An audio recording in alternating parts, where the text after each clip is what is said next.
आज मैं आपसे रेसिपी शेयर करूंगी आलू गोश्त के शोरबे की। इतना खुशबूदार मज़ेदार कि मोहल्ले वाले भी पूछेंगे कि आज ऐसा क्या पक रहा है कि इतनी प्यारी खुशबू आ रही है।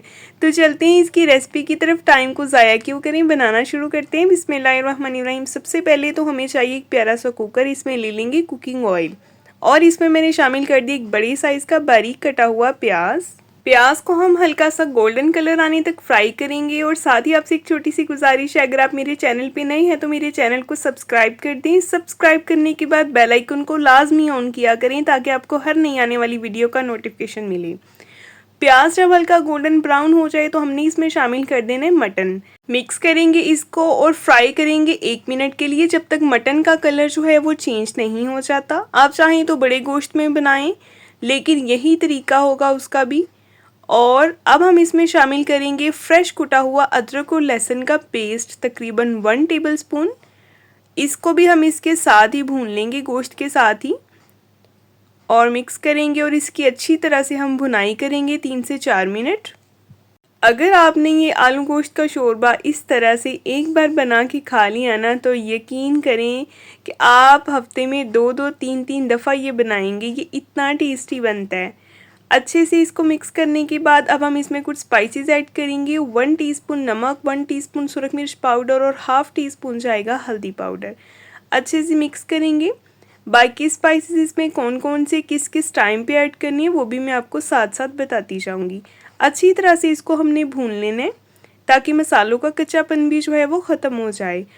जब गोश्त मसालों के साथ अच्छी तरह से भून जाए तो इसमें शामिल कर देंगे 2 मीडियम साइज़ के बारीक कटे हुए टमाटर। और साथ ही मैंने इसमें शामिल कर दी हैं 3 से 4 हरी मिर्चें। मेरे हस्बैंड को शोरबे में हरी मिर्च का जायका जो है वो बहुत पसंद है, इसलिए मैं जब भी शोरबा बनाती हूँ उसमें हरी मिर्च का इस्तेमाल थोड़ा ज़्यादा करती हूँ। आपने अपने हिसाब से इसमें मिर्च डालनी है। और इसमें मैंने शामिल कर दिया पानी। पानी इसमें इतना शामिल कर देंगे कि इसको स्टीम लगाने पे ये गोश्त गल जाए। ठीक है, आते हैं स्टीम के बाद। तो ये देखें जी, इसको मैंने तकरीबन 15 से 18 मिनट की मैंने इसको स्टीम लगाई है। और स्टीम के बाद आपके सामने इसकी कंडीशन है। गोश्त अच्छे से गल चुका है, नरम हो चुका है। और अब इसमें कुछ स्पाइसेस ऐड करेंगे और साथ ही फ्लेम को हमने हाई रखना है। 1 टीस्पून सुरख मिर्च पाउडर, 1 टीस्पून सफ़ेद ज़ीरा पाउडर और 1 टेबलस्पून दरदरा सा कूटा हुआ सूखा धनिया, और अच्छे से मिक्स करेंगे। और अब इसके साथ ही हमने इसमें शामिल कर देनी है जी आलू, ताकि आलू भी इसी पानी में गल जाएं। हमें इसमें मज़ीद आलूओं के लिए पानी ना डालना पड़े और उसके लिए टाइम भी बच जाए। और अच्छे से मिक्स करेंगे। और अब हमने इसको कवर कर देना है 10 मिनट के लिए, क्योंकि आलू का साइज़ थोड़ा सा बड़ा है, इसको गलने में 10 मिनट लग जाएंगे। तो ये देखें जी, 10 मिनट के बाद आपके सामने इसकी सिचुएशन है। आलू भी अच्छी तरह से बिल्कुल नरम हो गए हैं। दानेदार से आलू इसमें इस्तेमाल करें, वो बहुत मज़े के लगते हैं। और जी अच्छे से इसको मिक्स करेंगे। फ्लेम को दोबारा से हाई कर लेंगे और इसकी भुनाई शुरू कर देंगे। और साथ ही मैंने इसमें शामिल कर दी हैं फिर से हरी मिर्चें कट लगा के 3 से 4। मिक्स करेंगे। क्योंकि मैंने इसमें सुरख मिर्च और ब्लैक मिर्च का इस्तेमाल थोड़ा सा कम रखा है, क्योंकि मैंने इसमें हरी मिर्चें ज़्यादा डालनी थी, इसीलिए आप भी अपने हिसाब से ही इसमें मिर्च डालें। और मैंने अब इसमें शामिल कर दिया पानी। जितना मुझे शोरबा चाहिए उतना मैं इसमें पानी शामिल कर दूंगी, ताकि पकने के बाद ये उतना ही रह जाए जितना मुझे शोरबा चाहिए।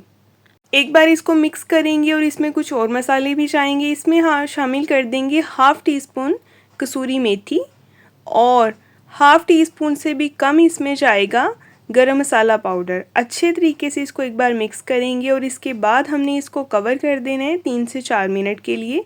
हल्की आंच पे पकाएंगे शोरबे को। और ये देखें जी, अब आपके सामने इसकी लुक है। शोरबा जो है वो 3 से 4 मिनट में ही रेडी हो चुका है और बड़ी प्यारी सी हरी मिर्चों की खुशबू आ रही है। यकीन करें, ये हरी मिर्च का जायका जब इसमें आता है ना खाते हुए, तो ये बहुत टेस्टी लगता है। चाहे आप चिकन का शोरबा बनाएं, चाहे मटन का बनाएं, चाहे आप बीफ का बनाएं, लेकिन उसमें हरी मिर्च मैंने कहने पे थोड़ी सी ज़्यादा डालें। और हरा धनिया फ्रेश कटा हुआ मैंने इसमें शामिल कर दिया है। और एक बार इसको मिक्स करने के बाद अभी आपके सामने इसकी लुक है। अभी मैं आपको डिश आउट करके दिखाऊंगी कि हमारा आलू गोश्त का सालन किस तरह का बना है। तो ये देखें जी, अभी डिश आउट करते हैं। शोरबा मैंने थोड़ा सा पतला रखा है, आप अपने हिसाब से रखें। अगर आप गाढ़ा शोरबा पसंद करते हैं तो शोरबे को थोड़ा गाढ़ा कर लें, उतना ही पानी डालें जितना आपको शोरबा चाहिए। और ये देखें जी, फाइनल लुक आपके सामने है। बताएं आपको मेरी आज की ये रेसिपी कैसी लगी। बहुत ही झटपट मज़ेदार सा बन जाता है सालन। मुझे तो भूख लग गई है, इतना मज़े का सालन है, इतनी प्यारी खुशबू आ रही है कि नाक के अंदर खुशबू घुस रही है। तो चलिए आप भी फटाफट से इसको बनाएं और ट्राई करें और मुझे फीडबैक में बताएं आपको मेरी रेसिपी कैसी लगी है। नेक्स्ट मिलेंगे कल, तब तक के लिए अल्लाह हाफिज़।